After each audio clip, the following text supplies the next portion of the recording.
This video demonstrates the different ways of transporting a victim properly and safely during emergency situations.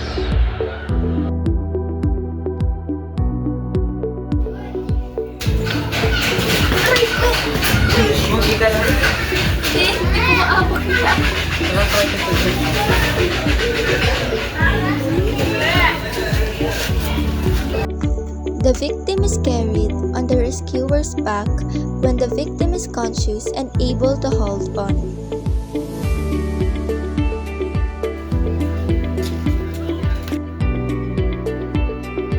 Taka.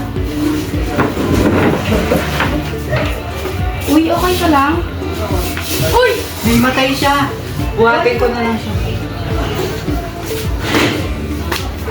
Lover's carry, a carry where the rescuer holds the victim in their arms supporting the back and legs.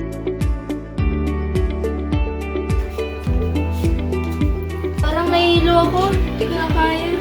Sandali, taka. Hawak ka sa balikat.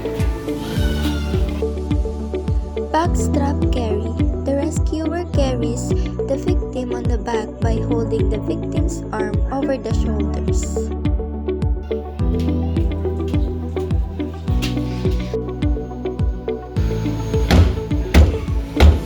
Uy, ano yun? Baka may mangyayari pa dito. Tara na! Shoulder drag, a method used to pull an unconscious victim by the shoulders away from danger.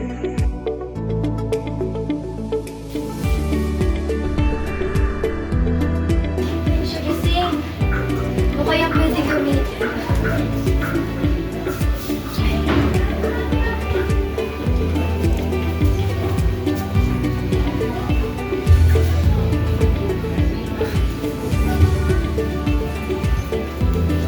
Blanket drag ko na lang siguro siya.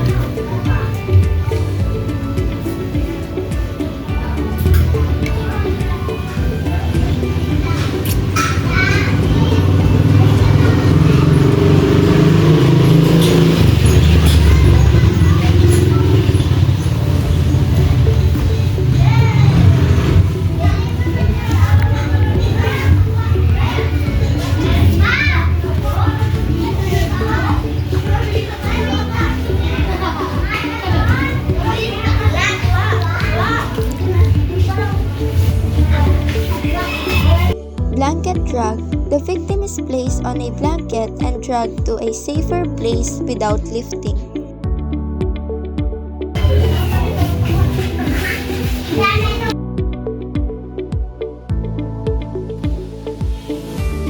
Nahihilo ako. Parang nahihilo ko na. Ito mo lang ito ngayon. Taka, buhatin lang ito. Sige. Number 1. Chair or seat carry. Two rescuers carry a conscious victim using a chair or by forming a seat with their arms.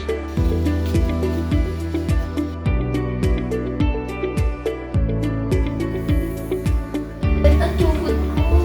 Wala tayong selection. Buhatin na lang natin siya. Sabay-sabay tayo, ha?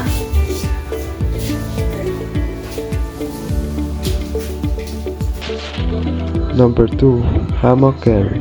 Three or more rescuers carry the victim using their arms like a hammock when no stretcher is available.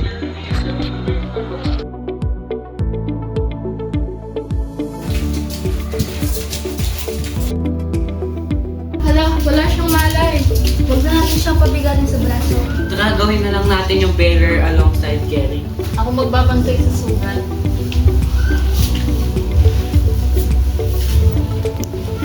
Number 3. Bearer alongside carry.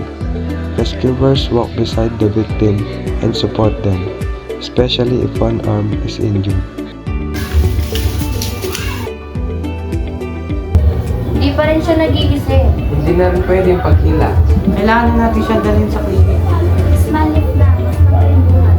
Hati-hati tayo sa ulo, katawan at paa. Ako sa ulo. Ako sa bandang balikan. Ako sa may bewa. Sa pagbilang ng 3, 1, 2, 3.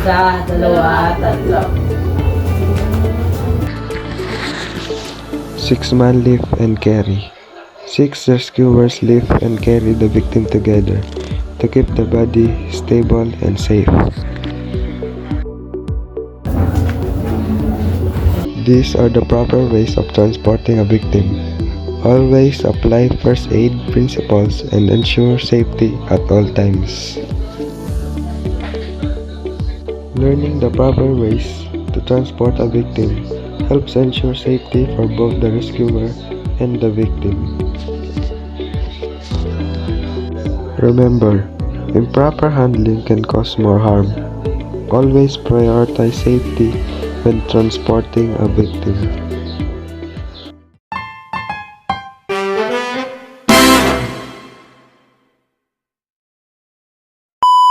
Tara na!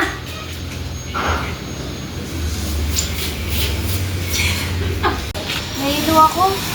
Parang mahihintay na lang. Huwag ka muna tumayo. Tara, buhatin natin siya. Sige, tama.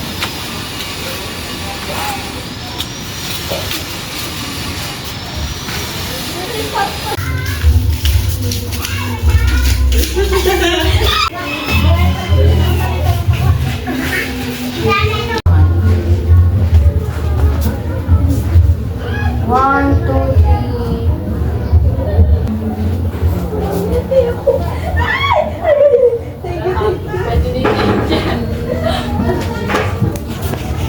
Pwede na yun, Loko?